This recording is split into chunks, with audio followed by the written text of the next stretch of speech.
So we're back, of course, talking FF7. We're talking part 3 of the remake. We have a bit of an official update for what the devs want to do with part 3.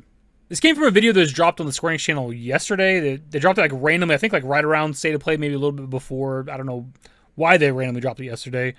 It's massive though. I haven't watched the whole thing yet. We might do that. We could do that. I could go through it and break it down and talk about things if you want to do that. But it is an hour-and-a-half video. It's pretty massive. We broke down some hour-plus videos before. I don't know if we've got to that length yet. I don't even know what else worth talking about other than the kind of part 3 information they give us at the end. You guys can let me know in the comments if that's something you're interested in. It just take a little while to do because you got to I got to download the VOD and I got to put it through VLC and I got to download the subtitles and embed them onto the video and then process it and save it and all that other shit. And I might go through all that effort and it might be not even worth talking about because they just talk about Rebirth most of the time. It's just part 3 stuff at the very end, right? So I don't even know what all's worth talking about from the video. Anyways, we're moving on.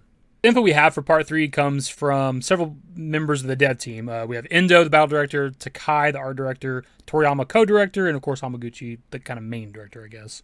Everybody has something pretty interesting to say for part 3, except for Toriyama. The article we're going to look at and read, just because it's quicker and easier for the video, it doesn't even quote what Toriyama says. And I have watched the last 5 or so minutes of the video where they talk about this shit, and yeah, it's not necessarily bad. It's just not the new information. We're always looking for new information for part 3, right? So let's hop right into it. At the end of the hour-and-a-half long episode, each member hinted at what we can expect from the final installment. First, battle director Teruki Endo spoke about how the whole team focused on expanding battles and the wider gameplay cycle for Rebirth.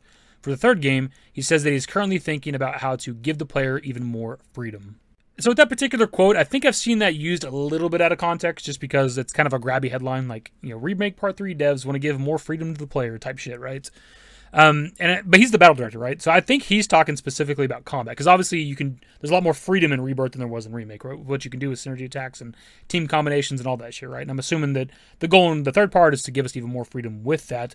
He could be talking about the wider game as a whole, and I'm sure that's the goal too, right? They want to give us even more freedom in the third game.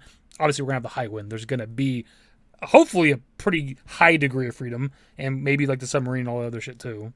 I don't know the ins and outs of the combat. I'm not somebody doing combat guides on YouTube for Remake/Rebirth. I don't know how you expand it even more because I think they did a pretty damn good job with Rebirth. I don't know how you continue that. Obviously, we're gonna have Sid and Vincent, so there's gonna be all the different team combinations with those two introduced to the rest of the team. All the 7 other characters. So obviously that's gonna add a level of difference in combat. But I don't know how you improve upon this. That's why I'm not making video games. Actually, saying that, we have discussed in the past about the possibility of team limit breaks. So that's something they could do in the third game where you could maybe if 2 characters get their limit breaks together, you can do that in the menu. You can combine them somehow. I don't know how they would do that because there's at least with Rebirth, there's 3 limit breaks per character. And how would you do someone's level 1 limit break with somebody's level 3 and then level 1, level 2, level 1 with level 1 and then vice versa with all the different characters and stuff. I don't know how you do that. Or maybe they could just be exclusive limit breaks for Cloud and Barrett, for example. And it doesn't matter what level limit break they have or are using or have equipped. It's just when those two have a limit break together, they can just do this one attack, maybe. Art director Shintaro Takai comments that he's already working on the third game in his head. He references all the little playful touches in both Remake and Rebirth, such as Red 13's Shinra uniform disguise and dance during the cruise boat section, that FF7's expansive universe and lore make possible. However, Takai explains that the design team is still not 100% satisfied and plans to put everything into making the final part of Final Fantasy VII Remake even more detailed. So that's kind of a simple answer, nothing too crazy, but I do love it because the fact that we are 2 games into the trilogy, years and years into working on this remake project, and even after the second game's complete, the art team isn't 100% satisfied. They're still a little hungry. They still want to prove themselves even more going into the third game, and that's what the fuck you want. You don't want them to be satisfied. You don't want them to be happy with what they've done so far. They want to always improve. That's good. We want them to just kind of go through the motions of making the third game. They want to make it even better than Remake and Rebirth. Kind of goes without saying, but it's good to hear. Director Naoki Hamaguchi comments that he hopes Final Fantasy VII Rebirth's expansive world will give players a sense of how Final Fantasy can evolve in the future. As for the final part of the Final Fantasy VII Remake trilogy, Hamaguchi explains that we very much want to give the fans a different kind of gameplay experience to what they had in Remake and Rebirth. Regarding the fans that are waiting eagerly for the next game, he adds, I'll strive to finish it as soon as possible while also ensuring that it is of high quality. So I thought that was kind of interesting too, that Rebirth might be kind of the groundwork for the future of the franchise, where they might be going into more kind of open world sort of games, which would be nice. Kind of like a callback to what the series used to be. It's been since Final Fantasy X that we kind of started getting smaller and smaller worlds. And I love 10, and I love 12, and 13 exists for sure. And then they tried to do Open World 15, and that wasn't very well received because it was just there was nothing to do. So it seems like maybe Rebirth is kind of the start of something fresh for the franchise. And like 16 is a good game overall, I would say, but it's not my favorite world. You know, it's kind of not really fun to explore. There's really nothing to do or find, right? So like maybe going forward with like a Final Fantasy 17, we might get a blend of like 16 and Rebirth, where it's like, you know, really good story, really character driven, but a pretty good world to explore as well. Because what the franchise has kind of always been, right? From like Final Fantasy 1 to 9, you could explore the whole goddamn world. And somewhere along the way, we just kind of stopped being able to do that. And it'd be nice to kind of get back to that, right? And we're going to get that obviously with part 3 when it comes to the remake project. And you got to explore most of the world with Rebirth, but that's exciting for the future, right? Because like prior to 16 coming out, you know, the gaming world was kind of talking about it there for a minute because it was just a nice change of pace. People that don't even play Final Fantasy were interested in 16 because it was something very different, very action oriented and stuff, right? And obviously when the game came out, you know, the general consensus was that it was a good game, but it just wasn't for everybody. And then with like Rebirth, we were all excited for like the open world to experience, especially coming off of Remake. And obviously, and we're excited for all the mini games, you know, that 16 didn't really have, but obviously there's a lot more mini games than we're expecting. And, you know, the World Intel stuff wasn't, you know, that fun to do after like so many times of doing it, right? So like I think meeting somewhere in the middle of like 16 and Rebirth will be like the perfect spot for like an FF17. And kind of speaking of that, Hamaguchi mentions wanting to give players a different gaming experience when it comes to the third game, different from Remake and Rebirth.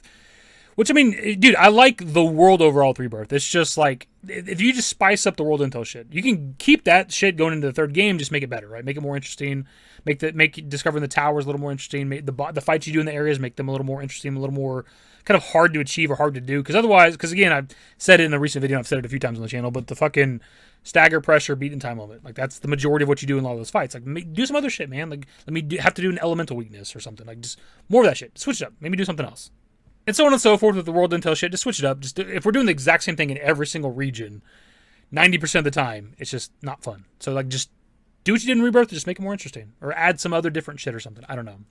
Kind of like, you know, changing the gameplay and shit. Like, what I want in the third game more than anything is just things to find in the world, secrets, man. Like, why can't I stumble across a fucking cave and I got to go through it? It's like a dungeon, you fight monsters, blah, blah, blah. Maybe there's a boss at the end, whatever. And like, I find just like a sword for Cloud. You know, it's the only place you can get that sword. You can't buy it from the fucking stores. You have to go to this cave. You got to find the secret cave.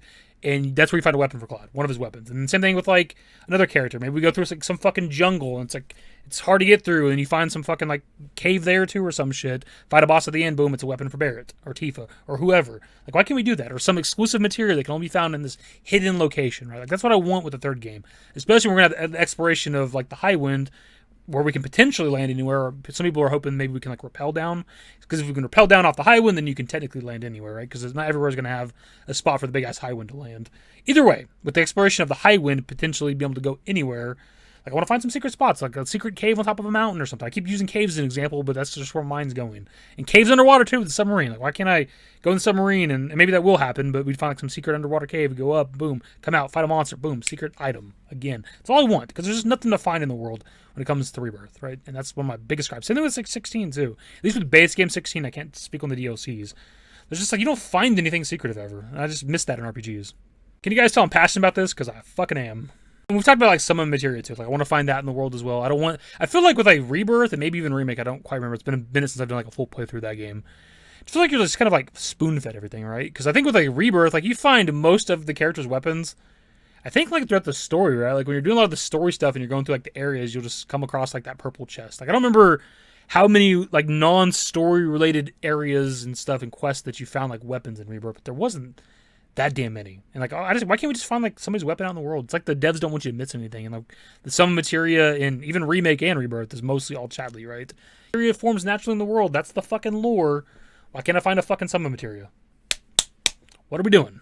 One more little small tangent about the weapons in Rebirth. Whenever you're like controlling a character or doing a story segment about a character, you'll oftentimes find their weapons. So like when Baird and Red 13 like separate from the group in the Mythril Mine, like you just happen to find one of Red 13's weapons.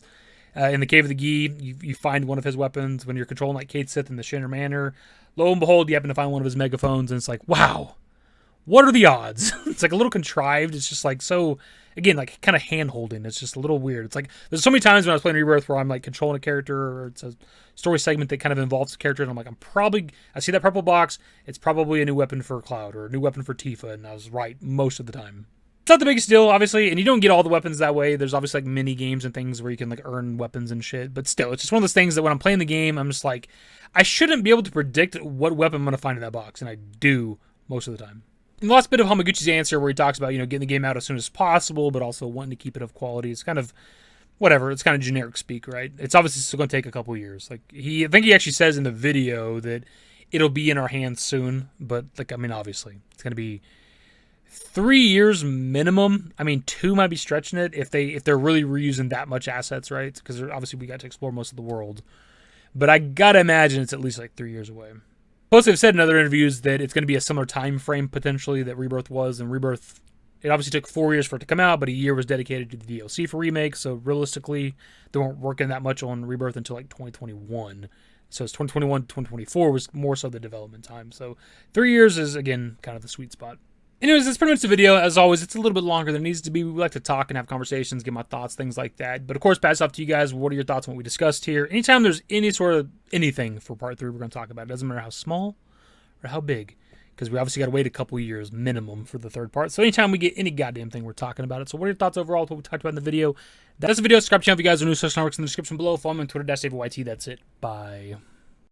Used to care what people thought, but now I care more, and nobody out here's got it figured out. So therefore, I've lost all hope of a happy ending, depending on whether or not it's worth it. So insecure, no one's perfect. We spend it with no shame. We blow that like Coltrane. We in here like Rogaine, or leave it like Cobain.